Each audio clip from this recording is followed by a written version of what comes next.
I had always trusted her, maybe more than anyone else in my life.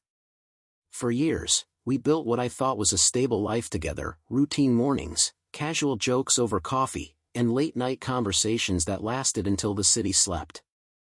So when she told me she had to leave for a business trip, I didn't question it. "It's just a small conference," she said, her smile casual, almost rehearsed. I kissed her goodbye at the door, imagining her sitting in a bland hotel room, attending meetings I would never understand, and I didn't think twice. The first evening without her was quiet, almost eerily so. The apartment felt emptier than it should, even though I had lived alone before. I poured myself a drink and tried to focus on work, but something in the back of my mind refused to settle. Maybe it was just the usual loneliness when someone you care about is away. Or maybe it was something else, a faint, unplaceable tension I couldn't shake. By the second day, the feeling had grown stronger. I noticed her phone buzzing constantly, and she seemed almost anxious whenever I called. There was a hesitation in her voice that didn't belong. I told myself I was imagining things, that distance and time zones were distorting my perception. But when I saw a social media post pop up on my feed, my stomach twisted. She was tagged in a hotel, smiling, and the caption read, "Business trip grind."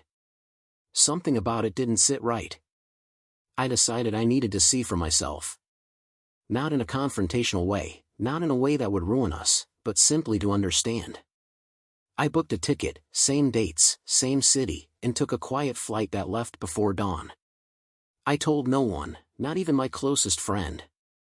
I wanted to see the truth unfold without interference, without excuses. The moment I arrived, the reality of what I was about to do hit me. I wasn't prepared for the cold thrill of surveillance, the strange mix of fear and curiosity. The hotel lobby was bustling with guests, but I moved through it like a shadow, scanning faces, memorizing the layout. When I reached the reception desk, I pretended to be a guest asking for directions, all the while keeping an eye on the elevators. And then I saw her. She stepped out of the elevator, laughing at something someone said, completely unaware that I was there. She looked beautiful, effortless, the kind of beauty that makes people stop breathing for a moment. But my heart sank, not because of her appearance, but because of what I was beginning to understand. I waited, keeping my distance, as she disappeared down a hallway. My curiosity turned into a sharp, sinking dread. Every step she took seemed deliberate, every glance over her shoulder calculated. And then I saw him. Another man, waiting in a room that was clearly hers for the night. They didn't notice me at first. They didn't need to. Their laughter echoed down the corridor like a cruel melody, confirming the suspicion I had tried to dismiss. I could have confronted her right then, screamed, demanded answers, but I didn't. Instead, I checked into a room across the hall. I watched, silently, as the night stretched on. Every gesture, every touch, every shared laugh between them carved a hollow ache into my chest. The truth was undeniable. She hadn't gone on a business trip at all. She had lied, carefully, convincingly, and I had been blind to the signs. The next morning, I stayed in my room, thinking. Part of me wanted revenge, a sudden burst of anger that would make her regret every lie. But another part of me, a quieter, colder part, realized something more important. I didn't need to prove myself to her or anyone else.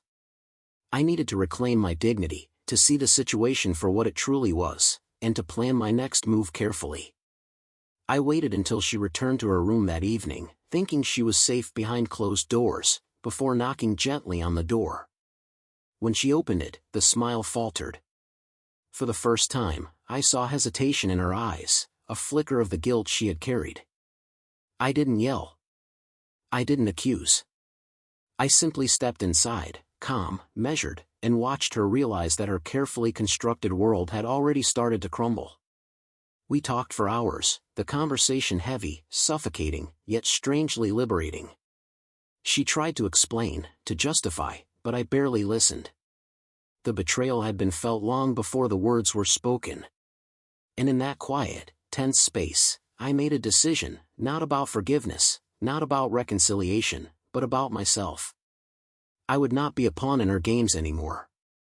I would leave, stronger, more aware, and finally free of the illusions I had held onto for so long. The next day, I checked out. I left the hotel with my head held high, the city waking around me as if nothing had happened. But inside, I felt a shift, a clarity I hadn't known in years. The trust one had lost could not be replaced, but the strength I had found would shape every step I took from now on. I didn't look back. I didn't need to. And as the plane lifted off the tarmac, carrying me away from her lies, I realized something crucial: betrayal doesn't always break a person. Sometimes, it awakens them.